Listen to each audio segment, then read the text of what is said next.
Hello viewers, நீங்கள் பார்த்துருக்கிறது idea planet. Unreal இன்ஜினில் ஒரு கேமை எப்படி டெவலப் பண்ணுறதுன்னு இந்த வீடியோவில் டீட்டெயிலாக பார்க்க போகிறோம். அதாவது என்கிட்ட எக்ஸிஸ்டிங்காக இருக்கிற ஒரு தேர்ட் பர்சன் கேமை நான் ஓவர் ரைட் பண்ணதுக்கப்புறமா அதில் இருக்கிற டிஃபால்ட்டான பிளேயருக்கு பதிலாக எனக்கு தேவைப்படுற கேரக்டருக்கு சேஞ்ச் பண்ண போகிறேன். இப்போ நான் பண்ண போகிற ப்ராசஸில் கோடிங் இருக்காது, அதில் இருக்கிற ப்ளூ பிரிண்ட்டை எடிட் பண்ணுற மாதிரி இருக்கும்.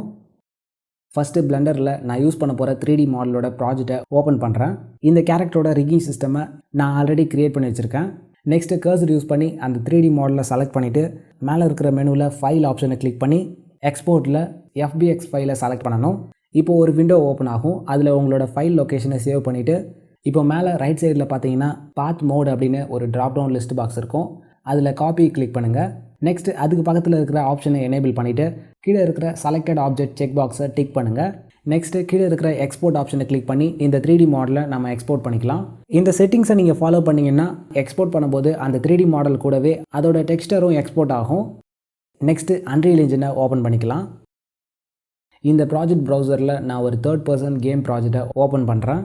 இப்போது லெஃப்ட் சைடில் இருக்கிற அந்த கண்டென்ட் ப்ரௌசரை ஓப்பன் பண்ணிவிட்டு இதில் இருக்கிற ஸ்டைலைஸ்டு ஃபாரஸ்ட்டோட மேப்பை ஓப்பன் பண்ணுறேன். இந்த மாதிரி 3D ஆசட்ஸை நீங்கள் எபிக் கேம் லான்ச்சரோட மார்க்கெட் பிளேஸில் டவுன்லோட் பண்ணிக்கலாம். இப்போ கீழே இருக்கிற அந்த கண்டென்ட் ப்ரௌசரை க்ளோஸ் பண்ணிட்டீங்கன்னா வியூ போர்ட்டோட சைஸ் கொஞ்சம் பெருசாகும். இப்போ மேலே இருக்கிற ப்ளே ஆப்ஷனை கிளிக் பண்ணி நாம் இந்த கேமை ப்ளே பண்ணி பார்க்கலாம். இப்போ இந்த கேமோட காம்பனன்ட்ஸ் என்ன அப்படின்னு பார்த்தீங்கன்னா அந்த கேரக்டருக்கு தனியாக ஒரு ப்ளூ பிரிண்ட் இருக்கும். அந்த ப்ளூ பிரிண்ட் யூஸ் பண்ணி இந்த கேரக்டரோட அனிமேஷன் அப்புறம் மூவ்மெண்ட் இது எல்லாமே நம்ம டிஃபைன் பண்ணிக்கலாம். நெக்ஸ்ட்டு இந்த 3D மேப்புக்கு பதிலாக நம்ம வேறு மேப் கூட யூஸ் பண்ணிக்கலாம். அந்த என்விரான்மெண்ட்டுக்கு ஏற்ற மாதிரி இந்த கேரக்டரோட ப்ளூ பிரிண்ட் ரியாக்ட் பண்ணும். இன்னொரு இம்பார்ட்டன்ட் திங் வந்து அந்த கேரக்டரோட ப்ளூ பிரிண்ட்டில் ஒரு கேமரா இருக்கும். அந்த கேமரா இந்த கேரக்டரை ஃபாலோ பண்ணும். ஸோ இதுக்கு பேர் தான் தேர்ட் பர்சன் கேம். இப்போ கீபோர்டில் எஸ்கேப்பை கிளிக் பண்ணிங்கன்னா இந்த கேம்லேருந்து நம்ம வெளியே வந்துடலாம். இப்போ நான் பிளெண்டர் யூஸ் பண்ணி சேவ் பண்ண டெட்புல் மாடலை அன்ரியல் இன்ஜினோட இந்த ப்ராஜெக்டில் இம்போர்ட் பண்ண போகிறேன். இப்போ ஒரு விண்டோ ஓப்பன் ஆகும். அதில் இம்போர்ட் ஆல் ஆப்ஷனை கிளிக் பண்ணுங்கள். இப்போ இந்த டெட்புல் மாடலோட ஆசட்ஸ் எல்லாமே இதில் இம்போர்ட் ஆகிடுச்சு. அதோட டெக்ஸ்டர்ஸ் அப்புறம் அந்த ஸ்கெலிட்டன் இது எல்லாமே இதில் இம்போர்ட் ஆகிருக்கு. இதில் அந்த ஸ்கெலிட்டன் ஆசட்டை ஓப்பன் பண்ணிவிட்டு மேலே லெஃப்ட் சைடில் ரீடார்கெட் சோர்ஸ் அதோட செட்டிங்ஸை நம்ம எடிட் பண்ணணும். மாடிஃபை போஸ் ஆப்ஷனை கிளிக் பண்ணிவிட்டு யூஸ் கரண்ட் போஸை கிளிக் பண்ணுங்கள். நெக்ஸ்ட்டு ஆட் நியூ ஆப்ஷனை கிளிக் பண்ணிவிட்டு அதில் இருக்கிற டெட்புல் மாடலை செலக்ட் பண்ணுங்கள். அப்படியே ரைட் சைடில் இருக்கிற அந்த அப்டேட் ஆல் ஆப்ஷனை கிளிக் பண்ணிவிட்டு மேலே இந்த ஸ்கெலிட்டனை நம்ம சேவ் பண்ணிக்கலாம். இப்போ இந்த விண்டோவை மினிமைஸ் பண்ணிவிட்டு கண்டென்ட் ப்ரௌசரில் கேரக்டர் ஃபோல்டரை ஓப்பன் பண்ணிவிட்டு அதில் மேனிக்யூன் ஃபோல்டரை கிளிக் பண்ணிங்கன்னா அன்ரியல் இன்ஜினோட டிஃபால்ட் கேரக்டர்ஸ் எல்லாமே கொடுத்துருப்பாங்க. அதில் இருக்கிற அந்த ஸ்கெலிட்டனை ஓப்பன் பண்ணணும். இந்த மாடலோட ரீடார்கெட் சோர்ஸ்லையும் எடிட் பண்ணணும். ஓகே, இப்போ இந்த மாடலோட செட்டிங்ஸை மேலே இருக்கிற ஆப்ஷன் யூஸ் பண்ணி சேவ் பண்ணிக்கலாம். நீங்கள் கவனிக்க வேண்டியது ஒரு விஷயந்தான். அதாவது இதில் அன்ரியல் இன்ஜினோட டிஃபால்ட் கேரக்டரோட போஸும் நீங்கள் யூஸ் பண்ண போகிற கேரக்டரோட போஸும் ஒரே மாதிரி இருக்கணும். அந்த மாதிரி சேமாக வரலன்னா அன்ரியல் இன்ஜின்லேயே அந்த கேரக்டரோட போன் யூஸ் பண்ணி அட்ஜஸ்ட் பண்ணிவிட்டு அதுக்கப்புறமா சேவ் பண்ணிக்கலாம். நெக்ஸ்ட்டு இந்த கேரக்டரோட அனிமேஷன் ஃபோல்டரை ஓப்பன் பண்ணிவிட்டு அதில் இருக்கிற அந்த மேல் கேரக்டரோட அனிமேஷனை நம்ம ரீடார்கெட் பண்ணணும். அந்த ப்ளூ பிரிண்ட்டில் ரைட் கிளிக் பண்ணி ரீடார்கெட் அனிமேஷனில் டூப்ளிகேட் ஆப்ஷனை கிளிக் பண்ணுங்கள். இப்போ ஒரு விண்டோ ஓப்பன் ஆகும். அதில் இருக்கிற ட்ராப் டவுன் லிஸ்ட் பாக்ஸில் அன்ரியல் இன்ஜின் 5ஓட மேனி ஸ்கெலிட்டனை செலக்ட் பண்ணுங்கள்.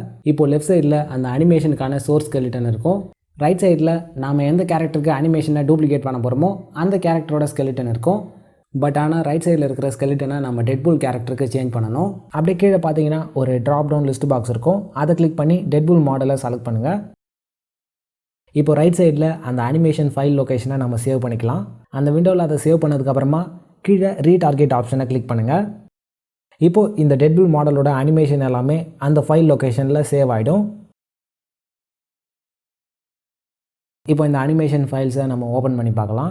ஒரு பேசிக் கேரக்டரோட அனிமேஷன் எல்லாமே இதில் சேவ் ஆகிருக்கு. இப்போ நான் டூப்ளிகேட் பண்ண அந்த டெட்புல் ப்ளூ பிரிண்ட்டோட நேமை சேஞ்ச் பண்ணிக்கிறேன். நெக்ஸ்ட்டு கண்டென்ட் ஃபோல்டரில் அன்ரியல் இன்ஜின் டிஃபால்ட் கேரக்டரோட தேர்ட் பர்சன் ப்ளூ பிரிண்ட்டை ஓப்பன் பண்ணுங்கள்.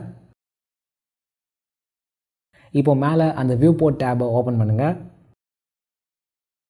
இப்போது லெஃப்ட் சைடில் அந்த வியூ போர்ட்டில் இருக்கிற கேரக்டரோட லேயர் கொடுத்துருப்பாங்க. அதை கிளிக் பண்ணிவிட்டு ரைட் சைடில் இருக்கிற டேபில் ஸ்கெலிட்டன் மெஷுக்கு கீழே ஒரு ட்ராப் டவுன் லிஸ்ட் பாக்ஸ் இருக்கும்.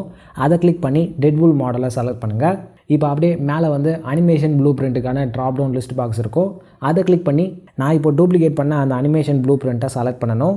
இப்போ இந்த செட்டிங்ஸ் எல்லாமே சேவ் பண்ணதுக்கப்புறமா இந்த விண்டோவை க்ளோஸ் பண்ணிவிட்டு இந்த கேமை நம்ம ப்ளே பண்ணி பார்க்கலாம். இப்போ அந்த ப்ளூ பிரிண்ட்டை நம்ம எடிட் பண்ணதுனால Unreal Engineோட டிஃபால்ட் கேரக்டருக்கு பதிலாக இதில் அந்த டெட்பூல் கேரக்டர் இம்போர்ட் ஆகிடும். ஸோ அவ்வளோதான், நெக்ஸ்ட் வீடியோவில் பார்க்கலாம்.